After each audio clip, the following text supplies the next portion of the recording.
मुख्याध्यापिका दीपा मॅडम यांना सुद्धा आजच्या या शिक्षक दिनानिमित्त पुन्हा एकदा शुभेच्छा देतो. तसेच सर्व शिक्षक यांना सुद्धा शिक्षक दिनाच्या शुभेच्छा. आणि मला नेहमीप्रमाणे आज सुद्धा बोलण्याची संधी दिली त्याबद्दल सुद्धा धन्यवाद. शिक्षक दिनानिमित्त आज शिक्षक दिन आहे आणि आजच काही ना काही नवीन सांगावं असं जरुरी नाही, कारण बाकी दिवशी मी सुद्धा काही ना काही गोष्टी तुम्हाला सांगत असतो. आजच्या या शिक्षक दिनी खूपसे विद्यार्थी तुम्हाला ज्यांनी शिकवलं असेल आतापर्यंत किंवा जे मोठे विद्यार्थी असतात ते सुद्धा तेच करतात.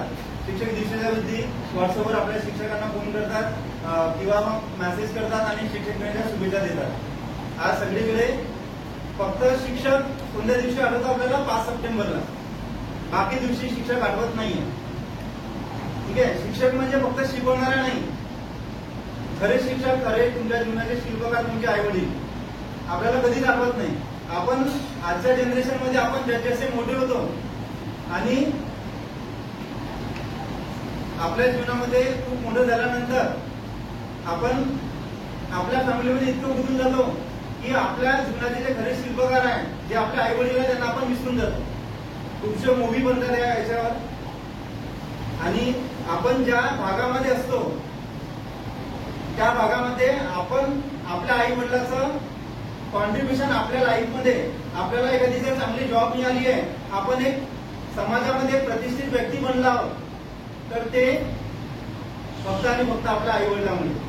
तर आजच्या या शिक्षक दिनी सर्वांना हे सांगतो की आई वडिलांचा आदर करा. खूपशे विद्यार्थी बघतो मी, तुम्हाला भानच राहत नाही की आपण कोणासमोर आपल्या आई वडिलांना काय बोलतो. एखाद्या गोष्टीची तुम्ही डिमांड केली, ती डिमांड तुमची पूर्ण जरी झाली नाही तरी सुद्धा आपण ऐकत होतो. लहान मुले असतातच जिद्दी, पण मोठे विद्यार्थी सुद्धा मी बघितले आहे. तुम्ही 11वी 12वीचे विद्यार्थी आहे, 12वी श्रेणीमध्ये सुद्धा तुम्हाला मार्क कमी मिळाले किंवा तुम्ही घरी अभ्यास करत नसेल तर तुमचे आई वडील तुम्हाला शिक्षकासमोर म्हणतात, त्याचं सुद्धा तुम्हाला वाईट वाटते. तुम्ही शिक्षकांसमोर आईना किंवा वडिलांना रागवता. ठीक आहे, तर आजच्या या शिक्षक दिनी आई वडिलांचा आदर करा. कारण बुट्टीकोरी ही ग्रामीण भागातली शाळा आहे, लोकलाइट एरिया आहे. कारण गावामध्ये असते संस्कृतीची चादर, गावामध्ये असते संस्कृतीची चादर, त्यामध्ये असतो आई वडिलांना शिक्षकांना आदर, आणि तो आदर तुम्ही नेहमी जपावा.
शिक्षकांवर सगळ्यात मोठी जबाबदारी असते राष्ट्र निर्मितीची. आज आम्ही जे संस्कार देऊन तुम्हाला या समाजात पाठवू, त्यानेच आपला देश पुढे घडणार आहे की नाही? ही मोठी जबाबदारी स्वीकारत असताना शिक्षक कसा असतो हे मी एका 4 ओळीमध्ये तुम्हाला सांगते. नाही पंढरीची जाणे, नाही केली कधी वारी, माझी कर्मभूमी हीच माझी रोजची पंढरी. माझे खडू आणि फळा, टाळ आणि मृदंग, फुले ज्ञानाची घेऊन मी रोज रंगतो अभंग, रोज रंगतो अभंग. मन मोकळं करायला जेव्हा येतात लेकरं, त्यांच्या डोळ्यातील पाणी माझे चंद्रभागा. ज्ञानदानाचं हीच माझी एकादशी, माझ्या लेकरांची यश हीच माझी कल्याण.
टीचर्स को होती है वो आपको भी फील करने को मिलेगी।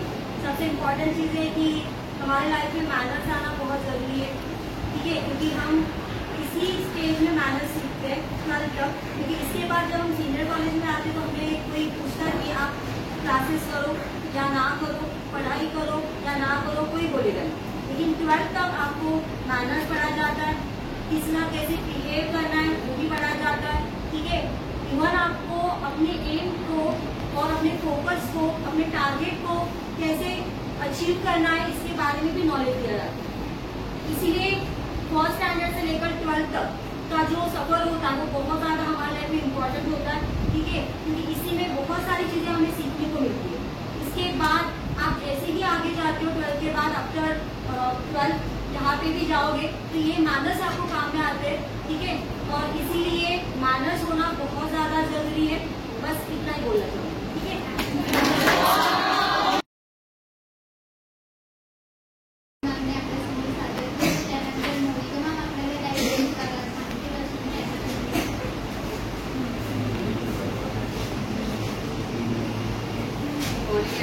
Good morning, ma'am. First of all, happy Teachers Day to all of you. We are the teachers, but आपके ज़माने में हमारे यहाँ पर हम लोग स्टूडेंट हुआ करते हैं।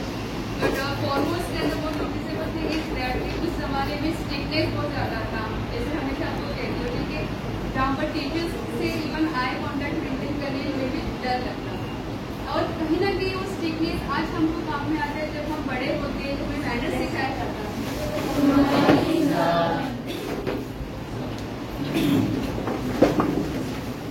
और वो एक पीरियड होता है जहाँ पर बच्चों को सारी चीजें सिखाई। जैसे अभी मैम ने कहा फर्स्ट टू लेकर 12th तक ऐसे आपके लाइफ का जर्नी होता है जहाँ पर मैनर्स, एटिकेट्स और बोलने का ढंग आपको एक आना ही चाहिए। बिकॉज जब आप बाहर जाते हो और जिस तरीके से आप बोलते हो, जिस तरीके से आपकी लैंग्वेजेस होते हैं, सारे आपको पॉइंट आउट नहीं करेंगे। उस टाइम पर पॉइंट आउट करते हैं आपके घर वालों को और बोलने की कौन सी स्कूल का बच्चा है या फिर बच्चे जो ऐसी लैंग्वेज यूज करेंगे।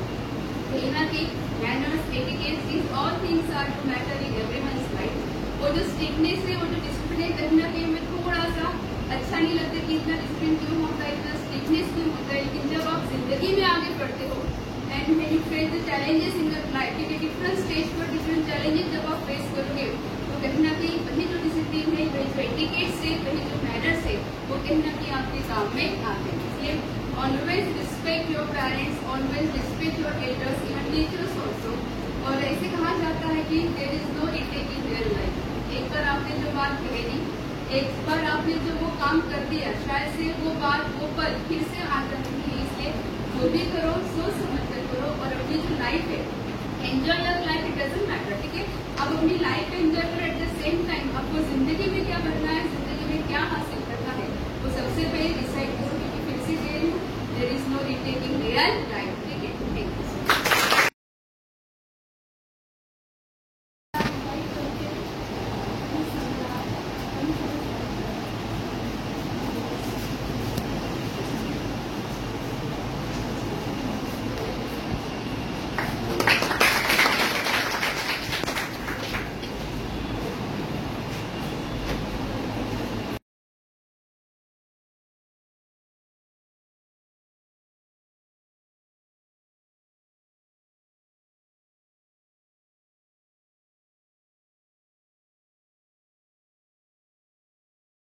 औपचारिक पद्धतीने शिकवणारा म्हणजे शिक्षक असं, अनौपचारिकपणे अनेक व्यक्ती आपल्याला शिकवत असतात। आई कधी झाडू मारायला शिकवत नाही, आई कधी भांडे घासायला शिकवत नाही, आई कधी स्वतःला आंघोळ करायला शिकवत नाही, बरोबर। ह्या सगळ्या गोष्टी आपण शिकून घेतो, बरोबर। ती आतुरता आपल्या मनामध्ये असते, आपण त्या सगळ्या गोष्टी शिकतो।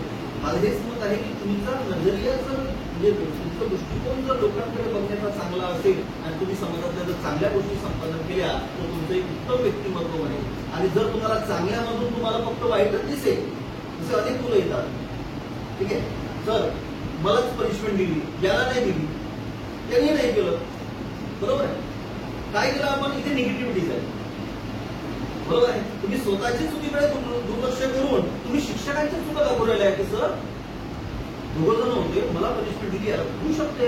आई सगळ्यात जास्त मार कोणाला देते, कोणाला मारतो व्यक्ती, हक्काने कोणाला मारतो, ज्याच्यावर प्रेम करतो त्यालाच मारतो ना, आपण शेजारच्या मुलाला मला म्हणतो का?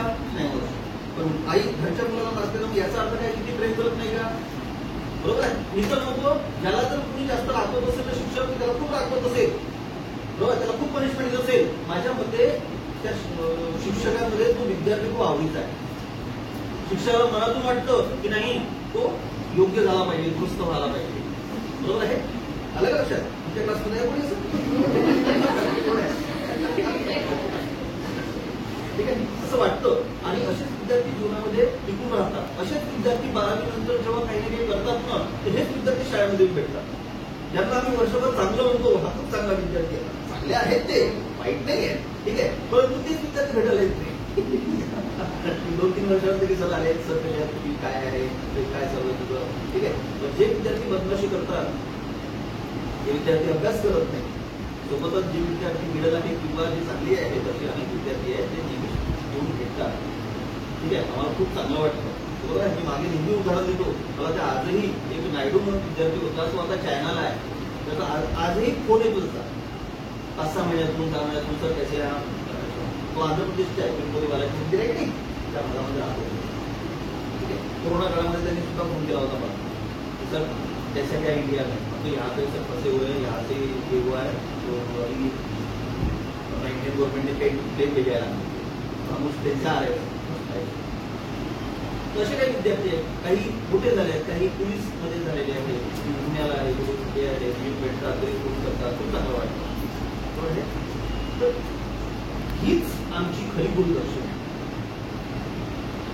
जीवनामध्ये तुम्ही जी प्रगती करता आणि तुमचे गोल आमच्या कानावर येतात, बरोबर, तुम्ही येऊन भेटता, मग सांगता की सर आम्ही मिळवलं, बरोबर आहे, तर तो जो आम्हाला आनंद होतो तेच आमची खरी गुरुदर्शन आहे. लक्षात. पुन्हा एकदा हॅपी टीचर्स डे.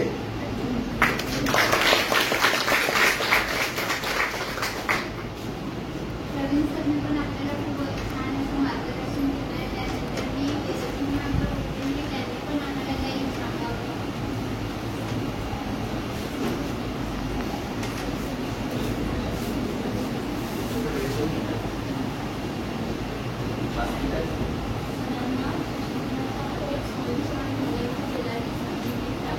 थँक्यू.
हो गया हो गया गिफ्ट देने वाला हूँ मैं आज खुद ही गिफ्ट देने वाला हूँ